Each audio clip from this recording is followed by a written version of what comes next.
Que o Divino Mestre Jesus envolva a todos nós, encarnados e desencarnados, em suas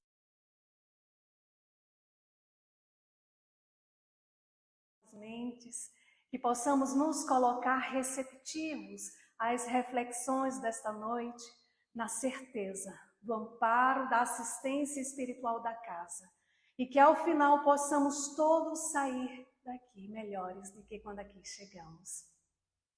Rogamos a Jesus neste momento que nos inspire e envolva a todos nós em sua paz e que essa paz se estenda a outros corações que aqui não puderam estar, alcançando também aos nossos irmãos que irão nos acompanhar ao vivo pelo Facebook ou posteriormente. Que Deus e Jesus abençoe a todos. Allan Kardec, ao lançar o Livro dos Espíritos, em 18 de abril de 1857, vendo naquele primeiro ano a evolução, o esclarecimento que o Livro dos Espíritos trazia, o que ele fez, partiu da observação das mesas girantes, que respondiam perguntas feitas por qualquer pessoa, sem o menor conhecimento do Espiritismo. Ele viu ali a necessidade de ter um ambiente propício, porque ele presenciava as mesas girantes em ambientes de teatros, de restaurantes, de bares, de cafés, em casas de pessoas que não tinham o menor cuidado. Ele começa a perceber que as perguntas eram desvirtuadas. Ele começa a perceber que as pessoas começam a dar vazão às perturbações. Então, Allan Kardec, no dia 10 de abril do ano seguinte, 1858, ele funda a Sociedade Parisiense de Estudos Espíritas, cujos fundamentos estão ali, em um Livro dos Médiuns, capítulo 29 e capítulo 30. E no capítulo 29, das reuniões em geral, item 324. Kardec deixa claro ao dizer que as reuniões públicas oferecem grandíssimas vantagens, por permitirem que aqueles que tomam parte se esclareçam por meio de permutas, de ideias, pelas perguntas ali que façam. Eles aproveitam todo momento. Kardec então faz um alerta ao dizer: mas para que produzam frutos desejáveis, é necessário condições especiais. É necessário o estudo, é necessário a disciplina, é necessário a vontade firme e sincera de querer melhorar, de querer servir, de querer seguir agora em um novo caminho com Jesus.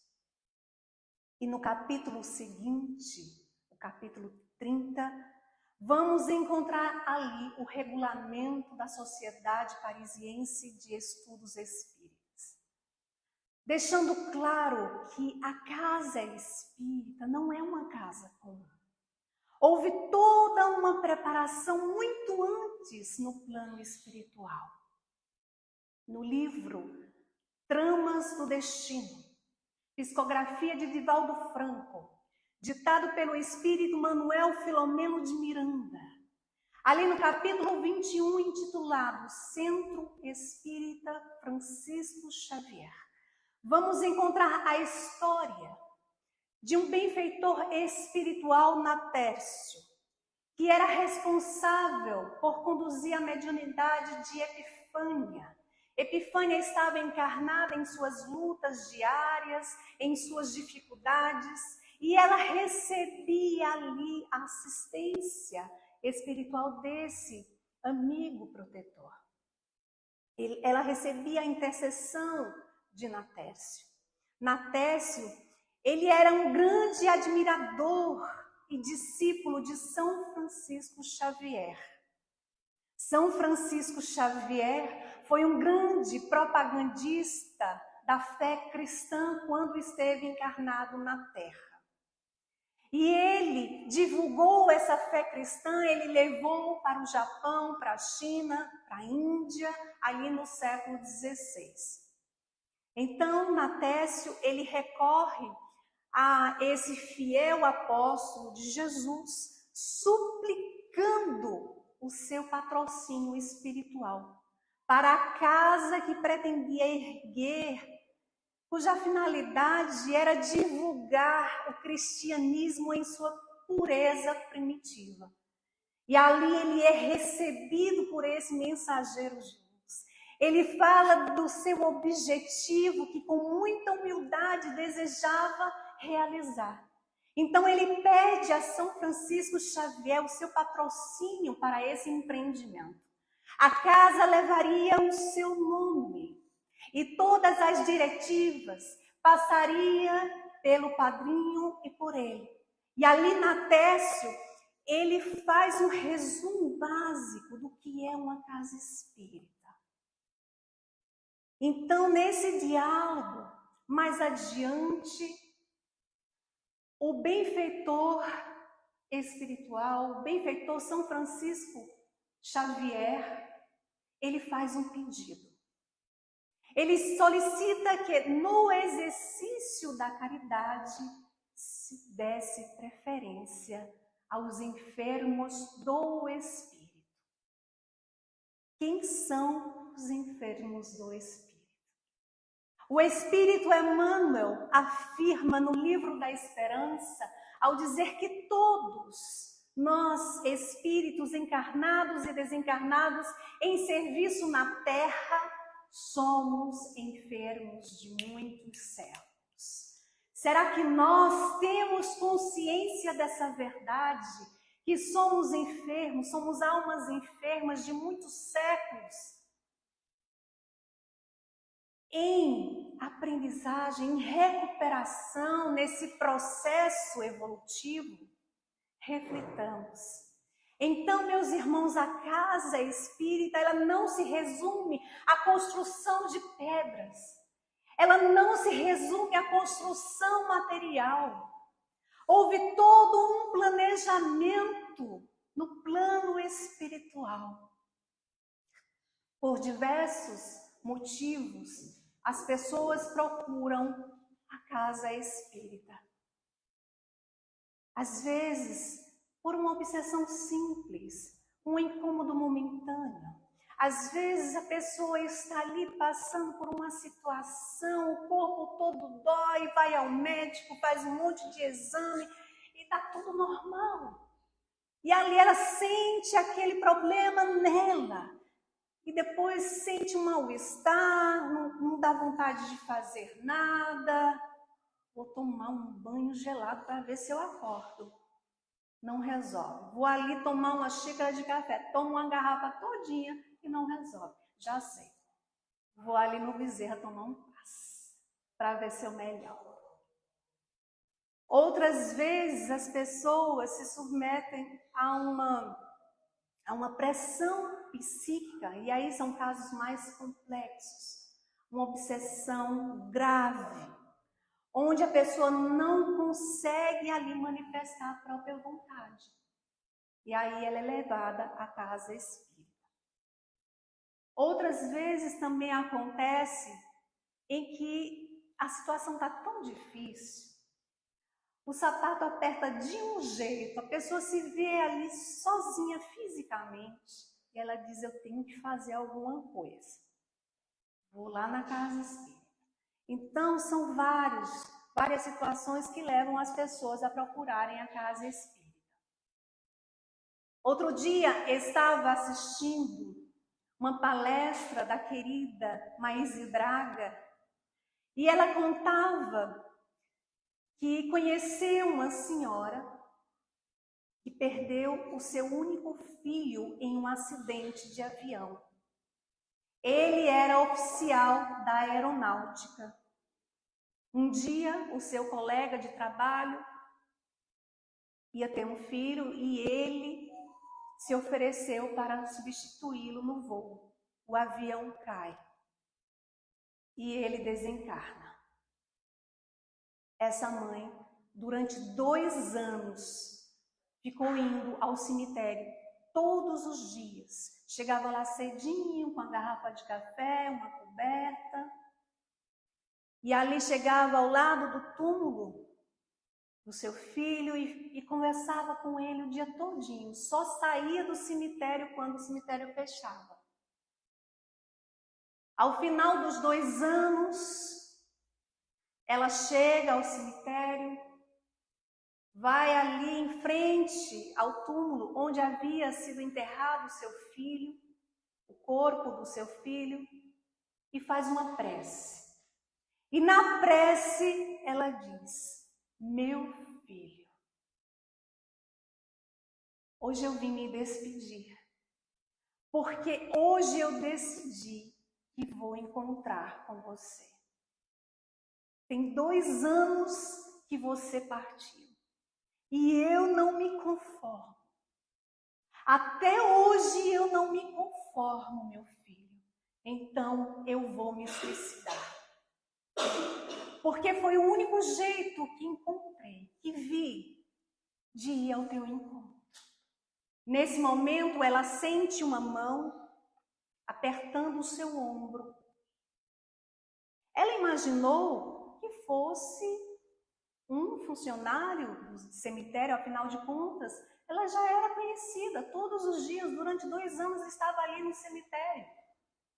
Quando ela olha para o lado, vê em pé o seu filho, vestido com o uniforme da aeronáutica. Ele abre um largo sorriso e diz: minha mãe. E aí ele aponta para o túmulo. Graças a Deus eu não estou aí. Por favor, não se mate. Porque se a senhora fizer isso, aí é que nós não vamos nos encontrar. E ela cai desmaiada. Quando ela acorda, vê que seu filho não estava ali. E ela toma uma decisão.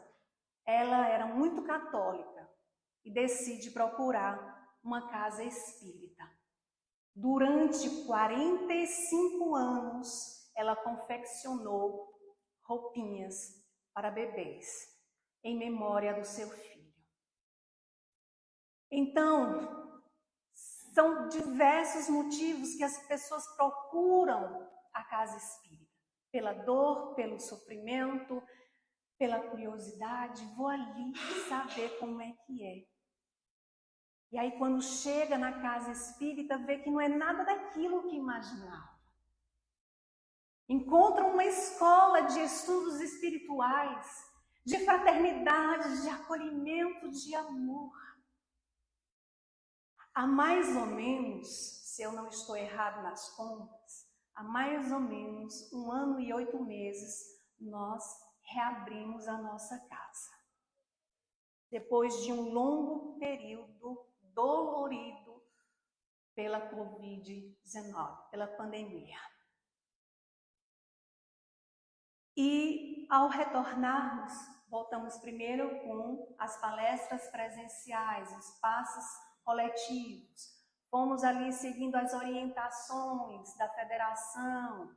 E à medida que o tempo foi passando, que fomos nos sentindo mais seguros, fomos voltando com as outras atividades. Durante o período que estávamos em isolamento, recebíamos ligações, recebíamos mensagem pelo WhatsApp, inclusive de trabalhador da casa. Quando é que a casa vai abrir? Eu não vejo a hora de voltar. Eu não vejo a hora de nos reencontrarmos.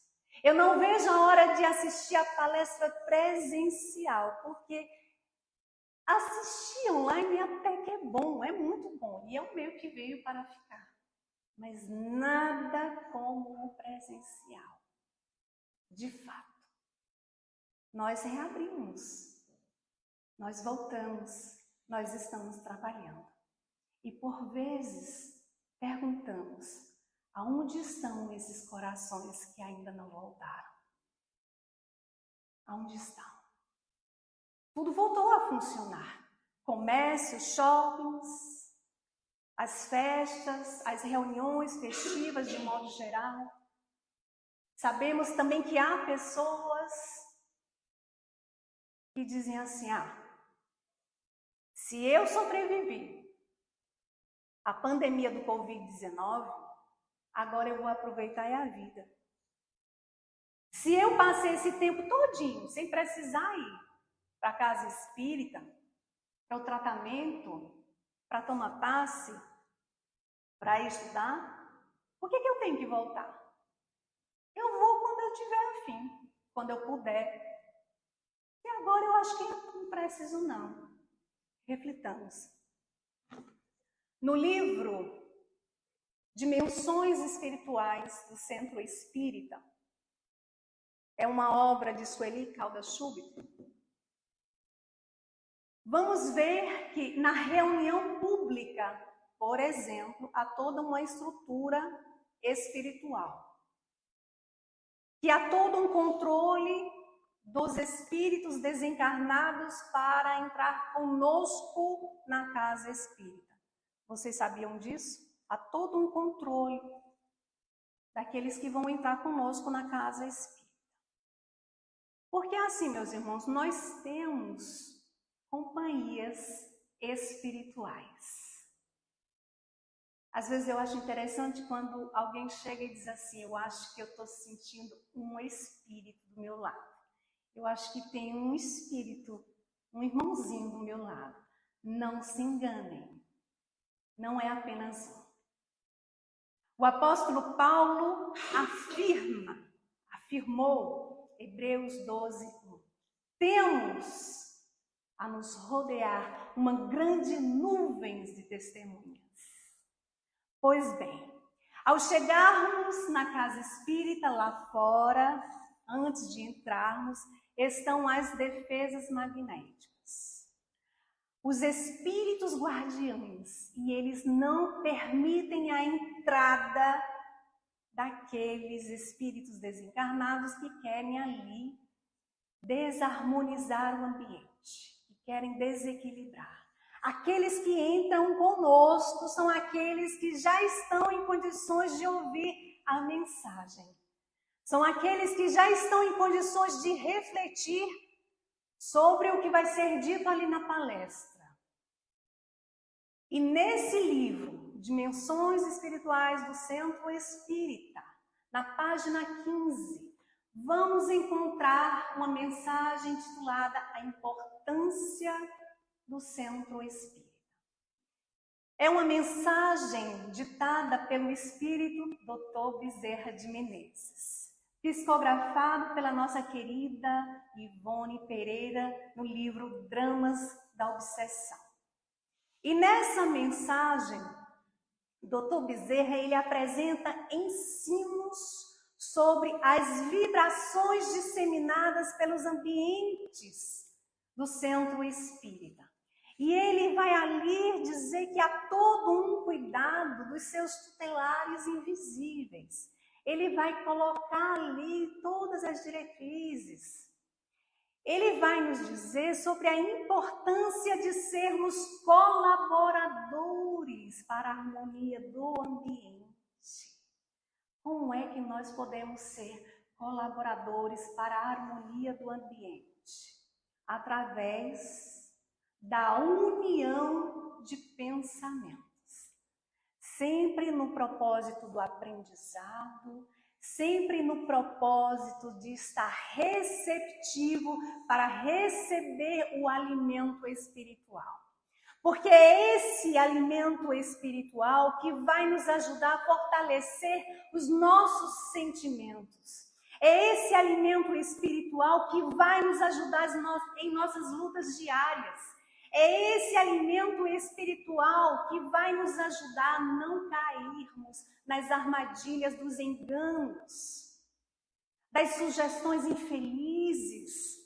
É esse alimento espiritual que vai nos ajudar, nos direcionar ao trabalho do bem, que vai nos ajudar ao trabalho de nossa própria reforma íntima.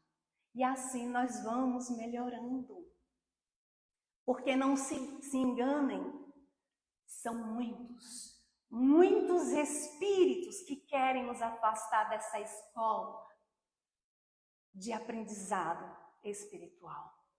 Então, que nós possamos lembrar, ao chegar na casa espírita, nós podemos ser colaboradores para a harmonia do ambiente. Ao invés, reflitamos, ao invés de chegarmos e ficarmos ali reunidos com assuntos paralelos, com assunto de política, de qualquer outro assunto que não vai contribuir para a harmonia do ambiente, pensamos: eu estou hoje no centro espírita, vou passar 40 minutos, 1 hora ali, e eu vou contribuir para a harmonia do ambiente, eu vou contribuir para eu estar receptiva a receber esse alimento que irá me fortalecer.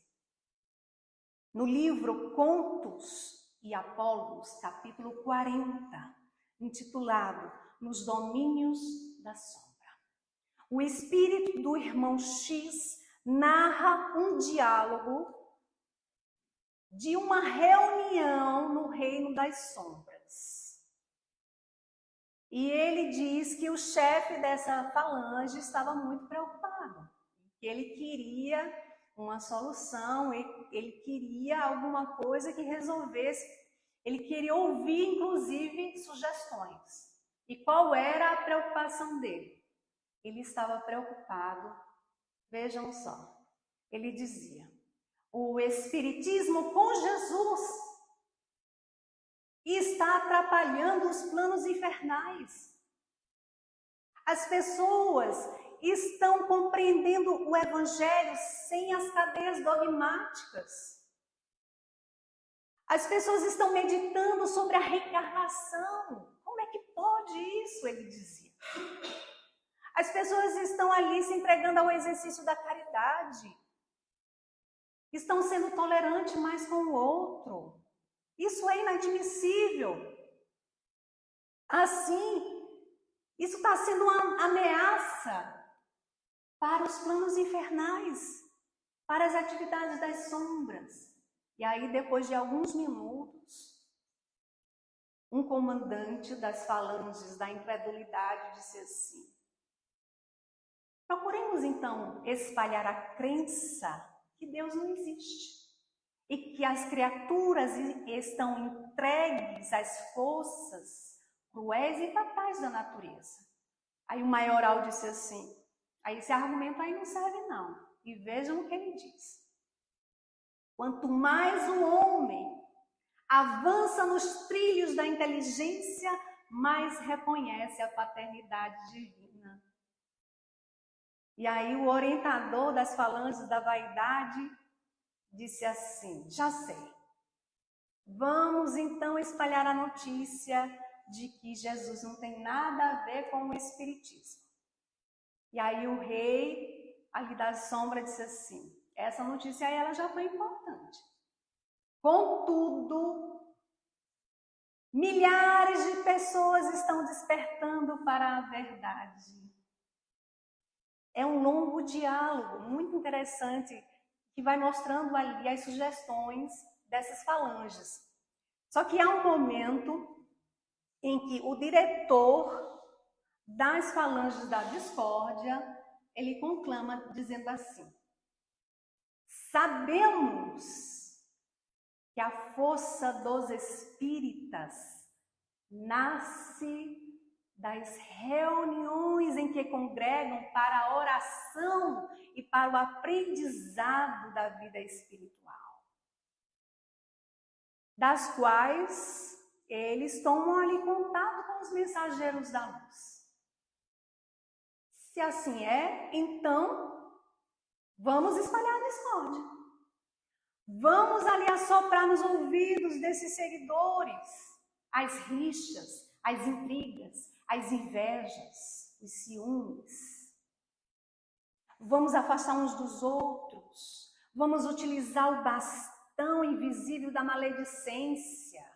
Vamos chamar os examinadores das consciências alheias, para que nos seus templos povoem ali as feridas das mágoas incuráveis. Assim, os irmãos em Cristo passarão a se detestarem. Detalhe, com um sorriso nos lábios. E aí o chefão disse, tá aí, gostei da ideia. Mas é preciso algo aí mais forte, mais profundo, com efeito mais eficaz. Porque eu vou lhe dizer uma coisa. Não demora muito. Chega um dia em que as brigas, os desacordos terminam. Porque essas pessoas procuram ali o socorro da oração, da humildade.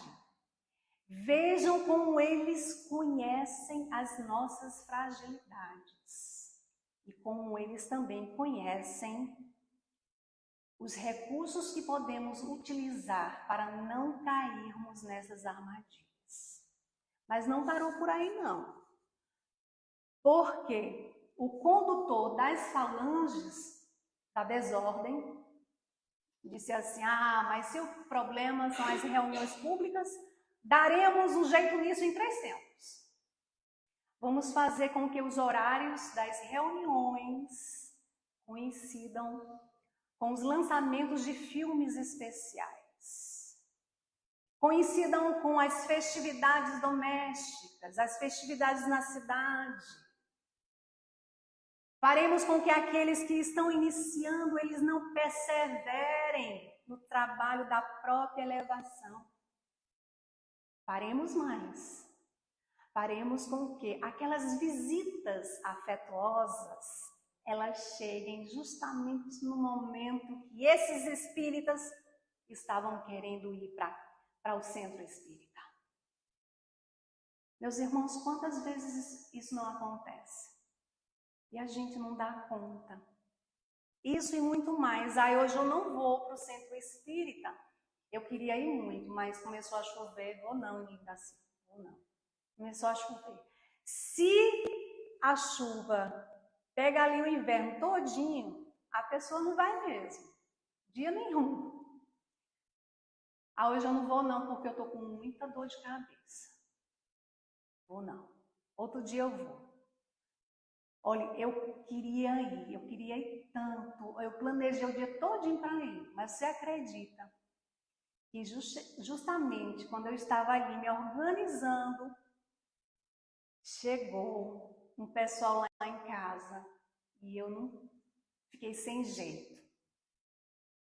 Então são coisas que sutilmente vão acontecendo e a gente não vai percebendo, a gente vai achando que é normal. Só que vai virando uma constante e essa constante vai levando ao comodismo. A chegar a um ponto da pessoa dizer assim, eu vou quando eu tiver afim. Eu já contribuí muito lá na casa espírita, eu já estudei, tanto eu tenho um monte aí de livro, tá pegando só poeira, eu vou doar. Então, estou estudando mesmo, não tenho tempo. Questão 459 do Livro dos Espíritos.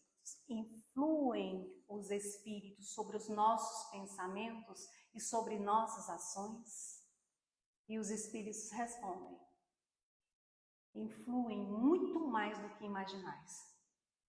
A tal ponto que é de tão comum, frequentemente, são eles que vos dirigem. Então é preciso que nós possamos estar atentos ao que nos chega em nossa casa mental, em nossa mente, ao que acolhemos, aquilo que estamos alimentando em nossa mente, em nosso pensamento. Devemos ter um cuidado com as sintonias vibratórias, aquilo que estamos nos identificando, quais são as nossas companhias espirituais.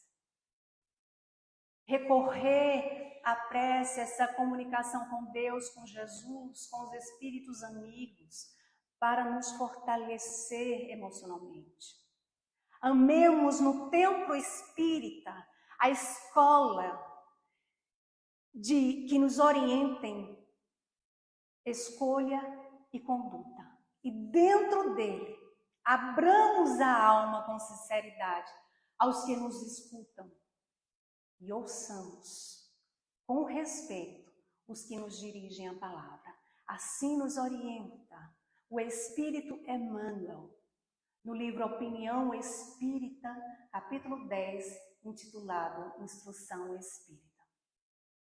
Também no Evangelho segundo o Espiritismo, capítulo 28, item 4, Allan Kardec nos orienta ao dizer que nas reuniões espíritas é preciso que estejamos espiritualmente em comunhão de intentos, em comunhão de ideias para o bem. E aí Jesus ou os espíritos puros que o representam ali estarão. O próprio mestre deixou claro ao dizer: onde quer que se encontrem 2 ou 3 pessoas reunidas em meu nome, eu com elas estarei. Mateus capítulo 18, versículo 20. No livro Sentinelas da Luz, capítulo 3, intitulado Grupos, também apresenta essa passagem de Jesus. E Emmanuel vai esclarecer dizendo: em toda parte, observa-se grupos formados em nome das interpretações, dos interesses daqueles que os constituem ou frequentam. E aí Emmanuel afirma: mas não é fácil encontrar as reuniões em nome de Jesus. Por quê? O próprio Emmanuel explica. Porque é justamente nessas reuniões em que os discípulos despem de sua capa de vaidade humana para conhecerem a vontade do Mestre, a respeito de suas vidas consagradas ao serviço do Senhor, em todos os lugares por onde cruzam os pés. Chico Xavier havia, certa vez, presenciado em uma casa espírita uma mulher que estava no meio da plateia e, de repente, ela começa a tossir. E as pessoas já olham assim de lado para saber quem é que está tossindo. E aí a mulher não para de tossir, ela tem um acesso de tosse. As pessoas ficaram tão incomodadas que sugeriram que ela se retirasse do salão. Ela ficou tão magoada que ela olhou para todos e disse assim: mas se me expulsam da casa espírita, para onde irei? É preciso refletir, porque muitos de nós, na condição daqueles incomodados, poderíamos inclusive pensar assim: mas o que é que essa mulher está fazendo aqui? Tossindo desse jeito. Se ela estava doente, por que não ficou em casa? Reflitamos, porque quando chegamos à casa espírita, buscamos ser acolhidos, buscamos ali ser ajudados, buscamos ser socorridos. Lembro que há muito tempo atrás, quando eu ainda residia em Recife, e eu estava naquela situação de retornar à casa espírita. Eu havia me afastado da casa espírita por um bom tempo. E toda vez que eu voltava à casa espírita, passava pelo atendimento fraterno, eu adoecia, acontecia alguma coisa e eu não voltava. E assim ia. Até que um dia eu estava passando por uma obsessão muito grave. E ouvi um espírito amigo dizer assim: eu não vou desistir de você. Você vai. E eu fui. Ao chegar lá, eu procurei a mesma pessoa, a casa grande lá, várias pessoas faziam atendimento fraterno, mas eu procurei a mesma pessoa, porque eu já estava tão envergonhada de toda vez ir lá, conversar, falar a mesma coisa, e ela já sabia de tudo, aí procurei a mesma pessoa. Então, ela me disse uma coisa que me tocou fundo no coração. Ela disse assim: minha filha, até quando você vai continuar nessa? Você já parou para pensar que toda vez que você inicia um tratamento, você adoece, acontece alguma coisa, você desiste? Até quando? Você não está percebendo o que está acontecendo? Ela falou com muita firmeza, mas com muito carinho de mãe. Eu me senti tão acolhida, que eu desabei na hora e eu prometi que acontecesse o que fosse, eu não ia mais desistir. No dia seguinte, eu estava na reunião. No meio da plateia, começo a tossir. Me deu um acesso de tosse. E eu pensei, e agora? Apareceu uma alma caridosa, trabalhadora da casa, e me ofereceu um copo com água. E depois me veio do lado assim, outra pessoa me oferecendo pastilhas. Nesse momento eu me senti tão acolhida, que ali eu dei uma amenizada na tosse. Quando eu senti que eu ia tossir, eu me levantei de mansinho, assim, eu não saí do salão, mas assim, fui pro cantinho para não ficar atrapalhando tanto. Da próxima vez eu já levei uma garrafa, já prevenida, pastilha no bolso, vamos lá. Na semana seguinte eu tinha tratamento presencial e à distância. Eu fazia tratamento presencial e à distância. E aí, um dia anterior, estava eu andando na calçada, fui resolver umas coisas antes de ir para o trabalho, e eu senti duas mãos em minhas costas, e me deu um empurrão tão forte, eu não bati com o rosto no chão, apesar de ter caído de frente, não ralei as mãos, mas na hora eu senti uma dor tão grande no meu joelho direito, eu tinha certeza que tinha quebrado em pedacinhos. Graças a Deus, só foi a dor e a sensação. E ali as pessoas me ajudaram, arrumaram o gelo e tal, depois me ajudaram a ir para o carro, e com a ajuda da espiritualidade eu consegui dirigir até em casa. E depois uma amiga médica foi lá, me medicou, levou almoço para mim que eu estava sem condição de fazer, e fiquei ali, lendo Paulo Estevam, lendo outros livros, meditando, orando, agradecendo, porque podia ser pior, eu pensei. No dia seguinte, que era o dia do tratamento, lá vai eu, mancando com a dor no joelho e o sorriso de canto a canto, tão feliz porque eu estava ali, perseverando.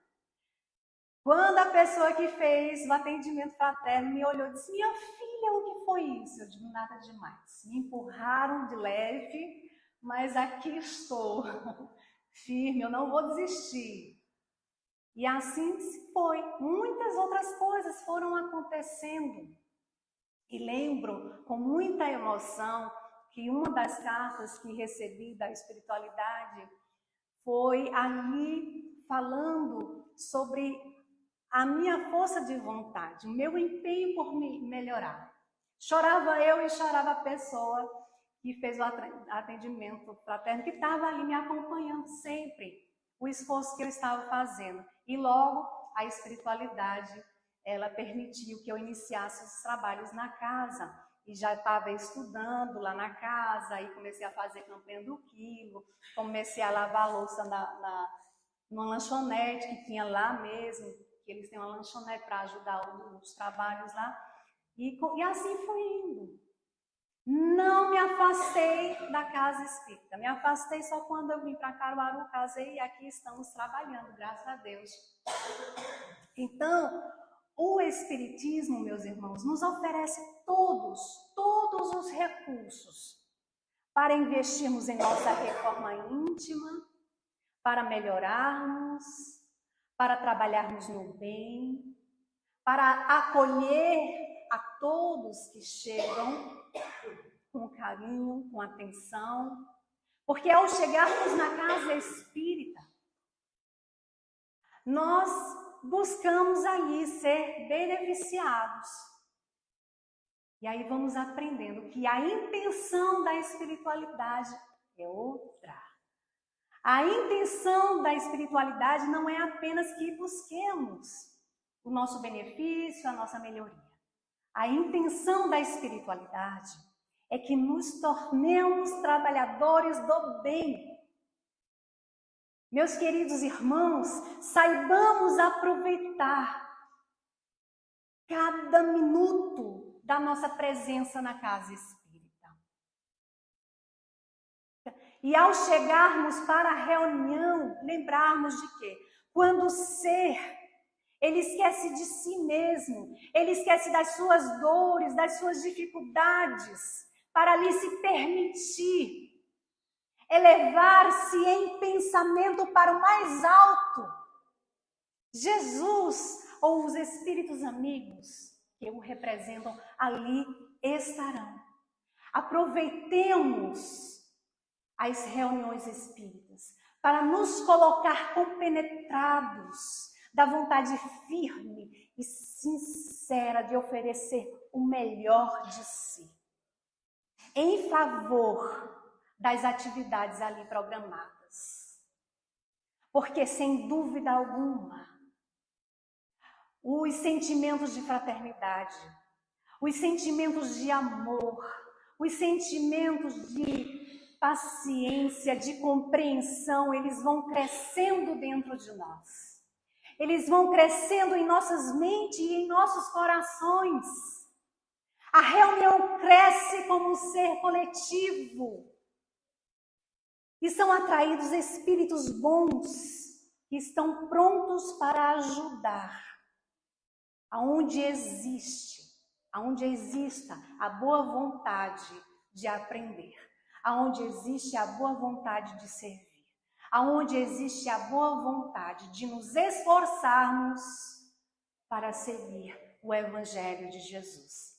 Gratidão imensa a cada um de vocês aqui presente, a todos que nos acompanharam pelo Facebook e que irão nos acompanhar posteriormente. Que Deus e Jesus envolva a todos nós e que possamos retornar para os nossos lares em paz. Muito obrigada.